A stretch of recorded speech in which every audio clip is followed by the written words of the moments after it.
विदेश जाकर प्रधानमंत्री नरेंद्र मोदी पूर्ववर्ती कांग्रेस सरकारों पर हमला बोलती हैं, तब देश का अपमान नहीं होता। लेकिन मौजूदा सरकार पर अगर राहुल गांधी विदेश में हमला कर दें तो वो देश का अपमान हो जाता है। कैसे?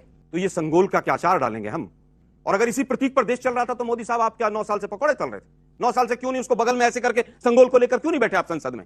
आज पहली बार अंजना ओम कश्यप ने बीजेपी प्रवक्ता से सवाल किया, जिसमें वो जवाब देते हैं। उसके बाद आलोक शर्मा का जवाब सुनिए, मजा आने वाला है। पहला सवाल आपसे है, जब विदेश जाकर प्रधानमंत्री नरेंद्र मोदी पूर्ववर्ती कांग्रेस सरकारों पर हमला बोलती हैं, तब देश का अपमान नहीं होता। लेकिन मौजूदा सरकार पर अगर राहुल गांधी विदेश में हमला कर दे तो वो देश का अपमान हो जाता है। कैसे?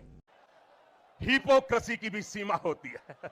ये तो मैंने कहा ही नहीं। देखिए, नकारात्मकता के गर्द में जो फंसे हुए और मोदी विरोध में धसे हुए, उनको पूरा अधिकार है कि वो मोदी जी को देश में भी बोलते हैं कब्र खुदेगी मोदी की, वो बाहर जाकर भी अपशब्द बोलते हैं, उसमें कोई समस्या नहीं है। समस्या इस बात की है कि 4 बातें राहुल गांधी जी ने बोली आज। राहुल गांधी जी ने प्रथम बोला कि सारे इंस्ट्रूमेंट डेमोक्रेसी के वो भाजपा आरएसएस कंट्रोल करती है। अब बात तो सही है। दूसरी बात मैं ये कह रहा हूं कि आज उन्होंने कहा है कि एजेंसीज का मिसयूज होता है। आदरणीय सुप्रीम कोर्ट ने 14 पार्टीज की याचिका इसी विषय पर खारिज की, और आलोक जी तो उन व्यक्तियों में शामिल है जिन्होंने मनीष सिसोदिया के ऊपर जब कार्रवाई हुई तो उन्होंने कहा बहुत अच्छी कार्रवाई हुई, 1 नंबर का भ्रष्टाचारी है। अब वहां पर जाकर आप देश के बारे में दूसरी बात कहते हैं, सुप्रीम कोर्ट के बारे में दूसरी बात कहते हैं। तीसरी बात इन्होंने कही, देखिए जब भारत का पूरी दुनिया में बज रहा है डंका, चाहे राष्ट्रपति जो बाइडेन हो, एल्बनीजी हो, या आज मॉर्गन स्टैनली की रिपोर्ट हो, एक ऐसा एटमॉस्फेयर बन रहा है तो वो बात करते हैं कि दलितों के साथ, अल्पसंख्यकों के साथ, सिखों के साथ क्या हो रहा है। अब बताइए सिखों के साथ क्या हो रहा है? वो व्यक्ति बोले जिनके खुद की पार्टी का ऑफिशियल स्टैंड था कि बड़ा पेड़ गिरता है तो 84 जैसे दंगे होते हैं। परंतु भारत की संस्कृति का एक इतना अहम हिस्सा सेंगोल, और सेंगोल को प्रधानमंत्री जी ने जो रिस्पेक्ट दिखाया, दंडवत प्रणाम करना। हम दंडवत प्रणाम किसको करते हैं? अपने माता पिता को, अपने प्रिय भगवान को, जिसको हम पूछते हैं। हमारे मतलब आपको मत सिखा। देखिए, मुझे लगता है मोदी जी की लोकप्रियता अगर इतनी थी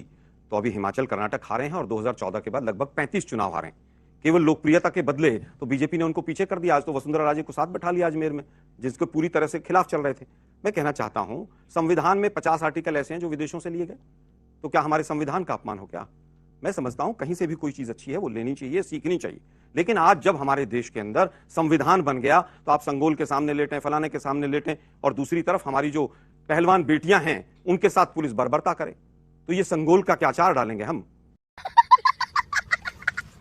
मुझे लगता है कि आज संविधान सभी प्रतीकों के सामने पूरी तरह से संविधान आ गया है। आज हमारी आईपीसी की धाराएं हैं, तमाम चीजें, उस पर देश चलना चाहिए। प्रतीक तो 500 है, और अगर इसी प्रतीक पर देश चल रहा था तो मोदी साहब आप क्या 9 साल से पकौड़े तल रहे थे? गजब बेइज्जती है। 9 साल से क्यों नहीं उसको बगल में ऐसे करके संगोल को लेकर क्यों नहीं बैठे आप संसद में? बैठना चाहिए था। तो क्या अटल बिहारी वाजपेयी ने संगोल को याद नहीं किया? तो अटल बिहारी वाजपेयी क्या हिंदू विरोधी हो गए थे? क्या तर्क देते हैं आप? आज के मुद्दों पर बात करें आप। जो बातें आज अभी अजमेर में मोदी साहब ने थोड़ी देर पहले कही हैं, शहजाद भाई नकारात्मकता की बात कर रहे थे, वो तो पूरा का पूरा नकारात्मक भाषण अभी अजमेर में दिया है। कांग्रेस ने ये कर दिया, कांग्रेस ने वो कर दिया, कांग्रेस की विधवा और खूनी पंजा, और मोदी साहब ने क्या क्या नहीं बोला।